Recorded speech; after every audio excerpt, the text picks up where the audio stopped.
Hello, I am live, evidently.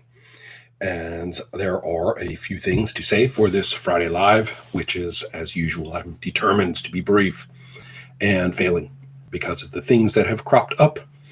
One of the first things is merely amusing, and I hope you like it. It is something I've been enjoying on and off in all my visiting to Sweden in 15 years, 18 now, and how much it's really sunk in since I moved here. Okay, you probably already know that this region and this country in particular are notable for their pop music industry.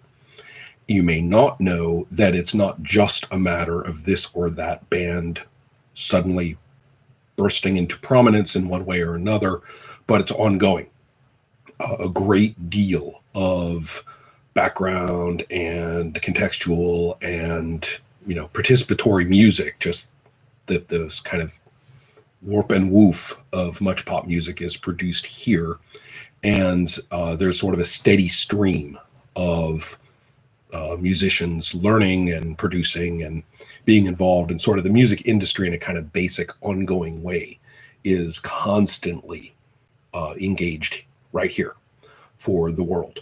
So it's you're sort of in a sea of this stuff. The notion that some teenager has suddenly gone viral and is a big hit now, it's not coming out of nowhere because the people and the industry are completely engaged in it all the time.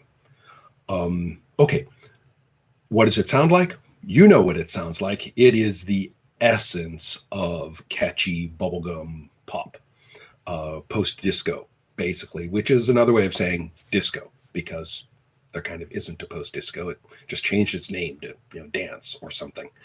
And it's just on and on. I mean, you turn on the radio stations, which I listen to a lot in the car, and some of them sort of focus a little more on standard hits, mostly from the States or the UK, but some of them are mostly Swedish and many of them are a mix. So the mix of the English language stuff is what I wanted to talk about. So first of all, just imagine it in this sea of things. The English language pop music here that you hear on the radio and you will hear blasting, for example, from rooftops as people work on the roof tiles or otherwise is just around. Well, I'm not going to say it begins and ends with Toto's Africa, but you might be forgiven in thinking that it does, because you cannot walk down the street 3 days in a row without that song appearing, even 2 days in a row, sometimes twice a day. It is ubiquitous, and then sort of spread out from there. And you're going to get sort of this stream of late 70s through late 80s kind of listenable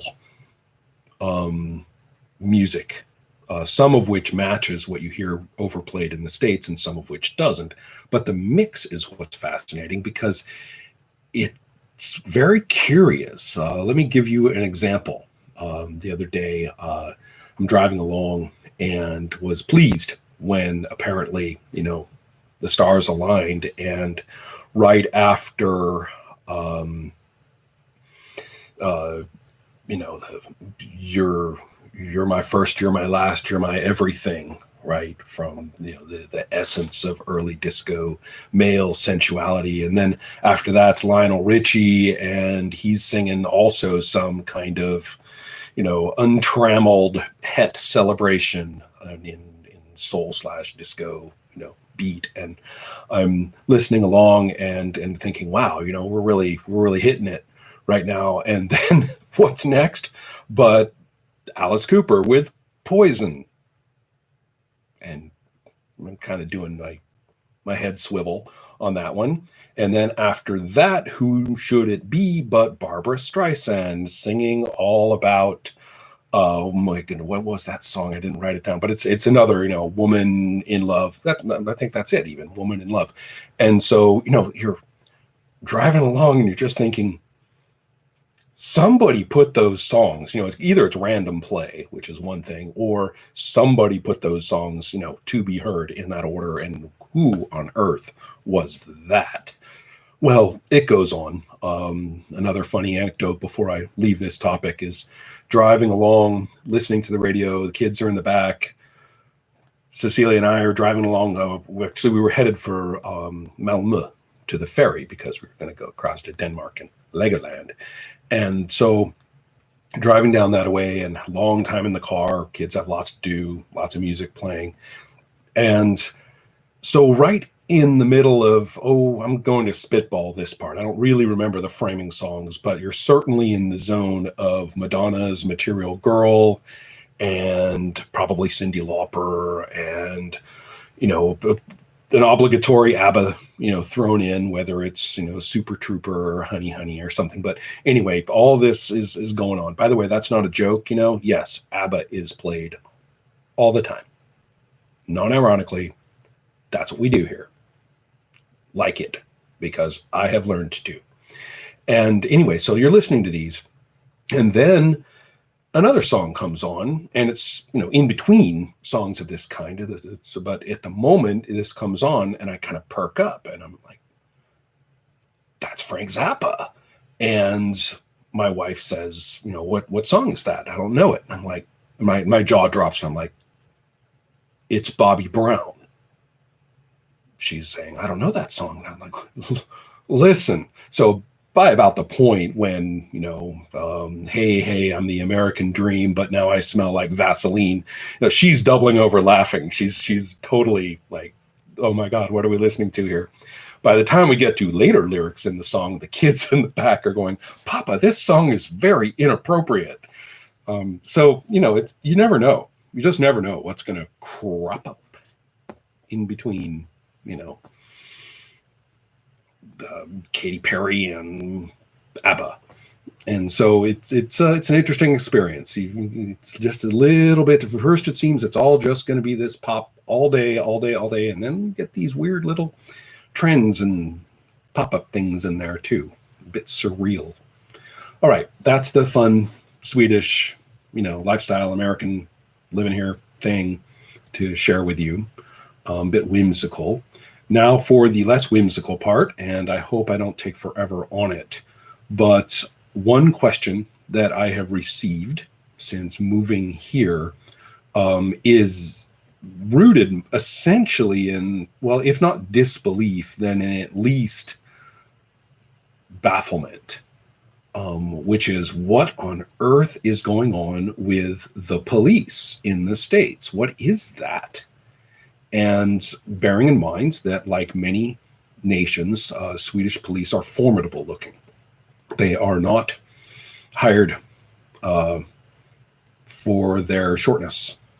And in this particular part of the world, if you're big, you're really big. And so there's that. And they are in a nation where casual gun ownership is not very common. Hunters, yes, et cetera, but not casual gun ownership. It just doesn't happen. And they're armed, very visibly. And, they look ready for action. So just to look at it, Swedish police are a little bit, daunting. In practice, it's a very different experience, as many people living outside the United States have discovered in other places when they see that police are trained for de-escalation, which is, you can see that on the TV shows. It's quite interesting. Watch the kind of hardcore, edgy cop shows, that aren't made in the States and are not presumed to have an American audience. And you watch the police deal with, dangerous threat very, very, very differently, which is treated very naturalistically because that's what the viewers know as well. So anyway, there's that. But the point is that people here that I know are just, and this is before recent events. They are just baffled. They're like, what on earth are we talking about? And how does that happen? I don't get it. So this is a little bit of my explanation, and it is directed mainly to my non-US friends. Perhaps it may be of use to some of the people I know in the States as well. It's not very scholarly. I do have extensive notes on these things, but I haven't consulted them, and I'm not going to quote chapter and verse. Well, the fact is that the organization of the United States government is not only not quite as advertised, but it's also really not like anywhere else. Let's just take Sweden as an example, and this is typical. You have the government, singular, and you have administrative divisions, which may, in the mists of time, have been relatively autonomous regions, but that would have been before, nation states anyway. So it's not as though most of the time those were nation states. There are some places where that's the case, but not here. And so, yes, there are states. You could perhaps call them provinces or states, whichever. I live in Östergötland, for example, East Gothland. Västergötland is over in the west, West Gothland. Okay, well, anyway, it has its kind of cultural identity. If you say that's where you live, people kind of get a general economic idea of an ecological idea of where you live. But in government terms, it is merely an administrative portion of the government. So you don't have, this kind of United States thing happening. And the law is kind of one law all the way down. You can have other laws that can be added to it at the state level, or things that are handled at the state level, but you don't have kind of this state doing this and the feds doing that. It doesn't really happen, certainly not in the same way. So that's the first thing to understand. That means that all these services, and the police specifically, are already sort of set in how we do it at the federal level, and then you have subdivisions of that and maybe modifications of that as you go to smaller and smaller geographical units. But you don't have, for example, a homegrown state police system, or a state police system which answers to the state government, and then somehow that's supposed to kind of coordinate or otherwise kind of get along with a completely independent set of policing standards, criminal codes, etc. So that's the first thing. Is when I'm talking to people here, they really think that there is a government, and then everything else is just kind of administrative subdivisions of it. So that's number one. For people who then say, oh, well, you see, it's the United States, and each state is a thing. And so then we have these agreements, then we have this kind of federal glue that's supposed to coordinate. Well, it doesn't work that way either, because the subdivisions of the United States are not actually the individual states. They are somewhat bigger regions whose borders don't follow state lines. And those bigger regions have their own ethnic hierarchies and their own specific social and political histories and relationship to the environment and economics. This is a big issue and usually gets people all upset to talk about in the States, so I typically don't.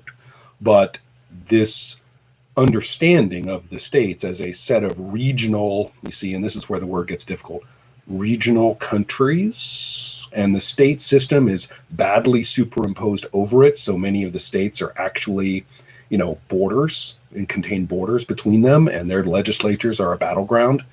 That's more like a border region. Anyway, so I am trying to say that you can't really think of it as a bunch of little states trying to get along either. Bearing in mind as well that each of the state governments, such as they are, is mandated to balance its budget. They are treated as though the money is like a piggy bank, and they have to, do sort of this in and out kind of, accounting for what they do. The federal government is in no way, shape, or form in that position. And so therefore, the state governments are often battlegrounds for these regions who are grabbing onto spigots from that other kind of money. And everything goes insane from there. That just gives you a little bit of the context. If I were to tell you about the history of policing in and of itself, the real take home is that there is no book of how to police in the United States. There's no federal, no government manual that says, okay, this is what the police are and this is what they do. There just isn't. If anybody's put one together in the intervening years, it's bogus. You know, it's somebody's make work project and it sits on a shelf. How did this happen? What is this? Well, in each of the regions that I'm talking about, and then with distinctive features in subdivisions like major cities, policing evolved from the existing power structures of the early U.S. history and before that as well. So in the case of, well, let's take some of the really obvious ones. In the case of what we might think of as the Yankee region, which is now very extensive to the west of there, you have very much a ostracism and hierarchical economic hierarchy in place. And that has a lot to do with, well, you could talk about, Puritan backgrounds and stuff like that. But what I'm really focusing on is indentured servitude. That for all of its vaunted anti-slavery talk, the ideal of labor historically in that region has been of people who cannot leave their jobs and who have to basically pay off debt in order to live. It's a fancy name for serfdom, but it's not farming, so we don't call it serfdom. Anyway, so there's that, and the police are in place toward that end. Most of the carceral tradition in that area is, again, of this kind of, well, we're the good people and you're a bad one, so you have to be corrected. So the notion of a correctional institution and a rehabilitative approach, which sounds nice, but in many ways is we won't let you out until you're good, historically. And until we have decided that you are suited for this role that now you are in, and you still have to pay off what you have to pay off. It's not a very nice tradition, despite the language. There are some interesting details in the history of the United States in that you could actually get an extremely good education in prison if you wanted to, until a couple of decades ago. But that's sort of an interesting detail. So then, you have other places. You might say, well, isn't New York City part of that? No, it's not. That's a whole different region with a whole different thing. And we can move to some of the more extreme forms, which is in the region that you would definitely call the Deep South, but many places we call the South are not in it. It's slave catching, very straightforward. Slaves rebel, slaves run off. And we need people to catch them and bring them back, and we need people to brutalize them, and they need to be worked. The particular approach towards slavery, which was working people just to the point where, they didn't die off quite as fast as necessary for more people to be born and brought up in slavery. That tradition is a big part of that, and policing grew up in that mode. In places like New York City, to go back to that, and then this is paralleled in a few other cities, you have effectively a hierarchy of robber barons who are managing the joint. And they need bullies. They need people who are going to, kneecap strikers. They need people who are going to patrol, meaning that they're going to maintain the neighborhoods of those who want it that way, free of people they don't want. It's very much a jackbooted approach. And the city police in most of these places, unlike those in the South, for example, are an ethnic minority of their own. over many, many, many decades, then that becomes a window for that particular ethnic minority to take its place, or members of it to take a place in that power hierarchy. This is the history of the Irish in New York City and in Chicago, for example. And so you have this sort of extreme situation in which you have, ethnically self-identified, solidarity around what we do here, and the populace is considered effectively the enemy. A very similar and interesting thing happens with people from the region that's often called Greater Appalachia, which also stretches very far west from its original name region. And this belt of people whose ethnic background is mostly from the modern Northern Republic of Ireland, or Ulster, with multiple waves of immigration to the United States, with names like Edwards and Ronald, for example. You think of the Oklahoma Dust Bowl as a classic example. There have been many secondary emigrations from those regions of the United States. One of the major ones was to Southern California after World War II. And then also repeated sort of little migrations to various other places, often landing in the roles of, well, won't surprise you, factory workers, preachers and evangelists, and notably police and prison guards. So therefore you do have, if not in totality, but as kind of a cultural foundation, the same idea that the police are effectively outsiders who have found their place as security forces for those who are powerful enough to set them up. Because all of these things were not set up through administrative, governmental consideration, organization, and legal standards. They emerged from the power structures that were right there. And that's the tradition of policing in the United States. It has a very brutal history and a very disorganized history in terms of legality, because the legalities are set mainly through court precedents, and those court precedents are usually very heavily influenced by public opinion in that moment. The compromise of the legal standards of, for example, jury confidentiality, and many, many other things, that those are compromised so badly in high-profile cases, that a high-profile court case is usually a matter of, the lawyers are jockeying for public opinion, and the people who are going to be making the decision are basically trying to read the public opinion so that their decision is going to be okay with it. This is the case for almost every major court case you've ever read about in the United States. It's not done by the book. And so let me clarify a few other things. The prison systems that sprung up after the Civil War and evolved through the 20th century had various different approaches, but there was always a cycle between, we're throwing a bunch of people in prison to get rid of them and just kind of hope they evaporate or die or something. And I guess we could try to, and then there's the subset of that, which is we're going to try to fix them.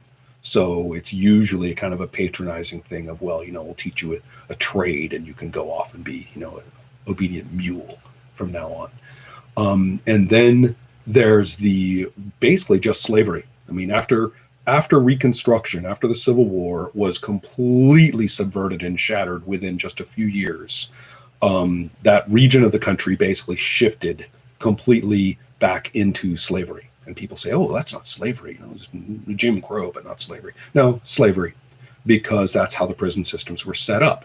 You arrest people whenever and however you want. You incarcerate them. You destroy the ability for them to integrate at all, should they get out. You brutalize them. You work them relentlessly, just absolutely relentlessly, the worst of conditions, everything you always, wrung your hands over about those poor people in some other country, as bad or worse. And you, you randomly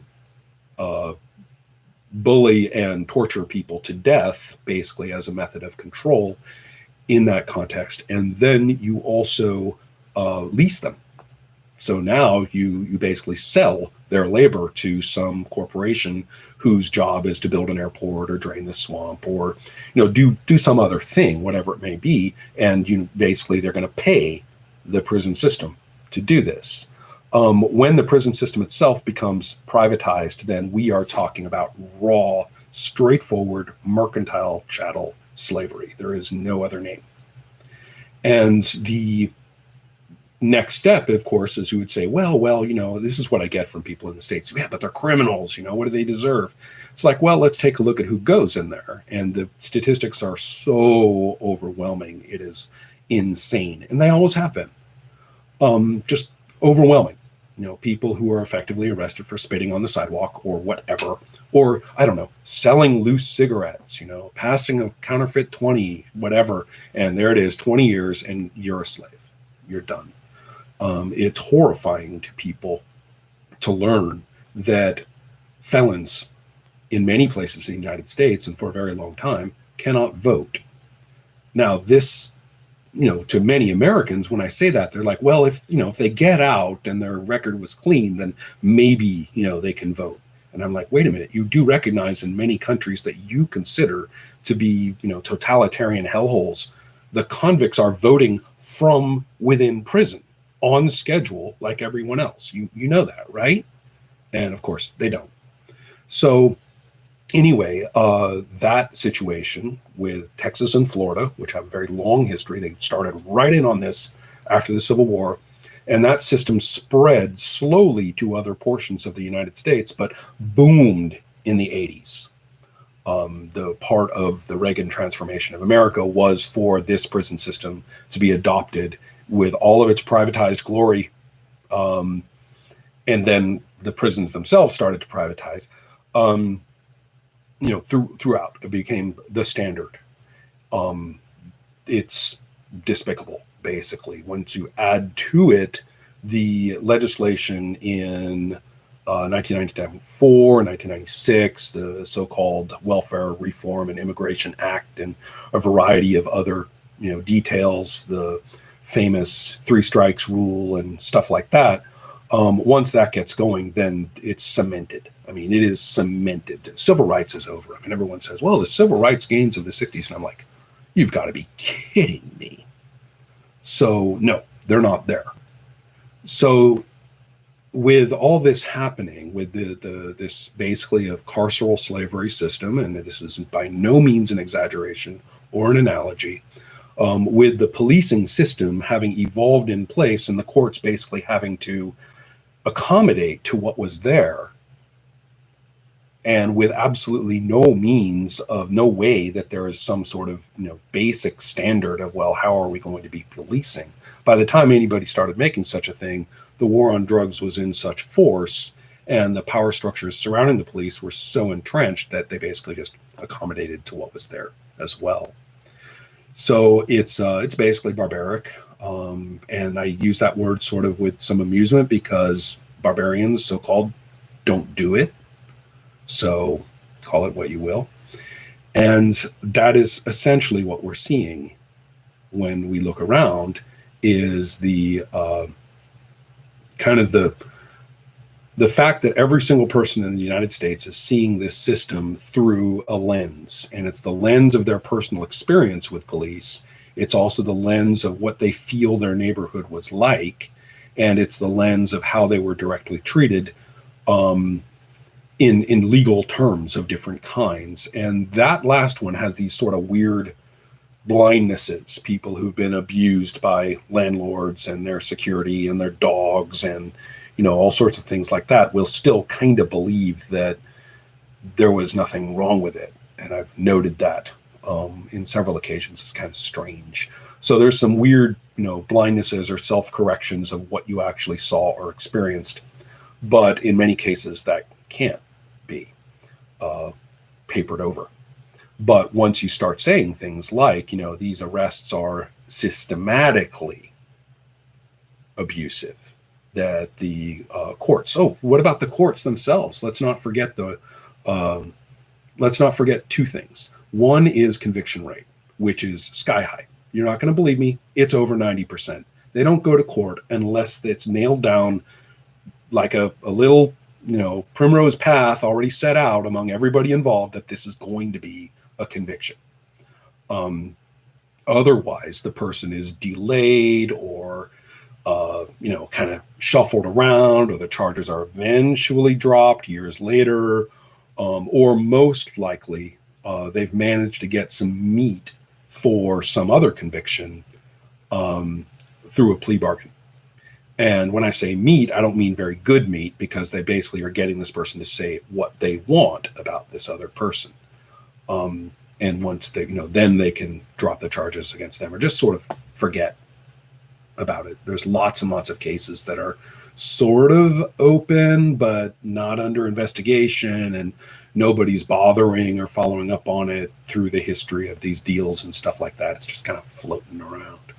So that's it. That's sort of the local experience with courts. And then if you go to the larger organizational level, it is a bewildering array of a hierarchy up through a state system, and then these things called district courts and their hierarchy and all sorts of strange things. There's no really understandable way through this maze of which courts under which penal code and charges, and which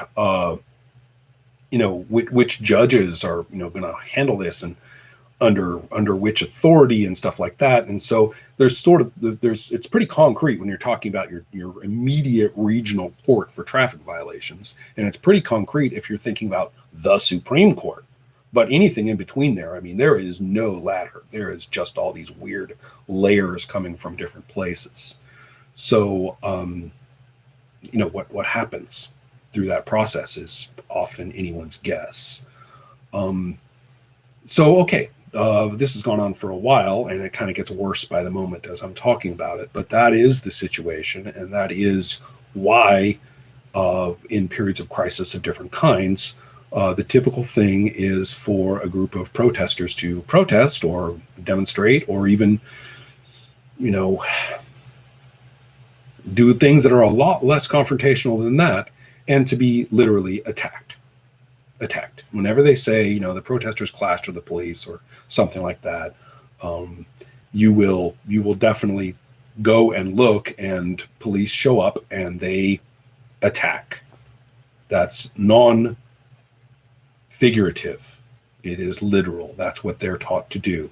Add to that, in the last 20 years in the United States, the role of Israeli training for American police has been a very big deal. None of this is made up or just some weird accusation. It's documented. You can look it up.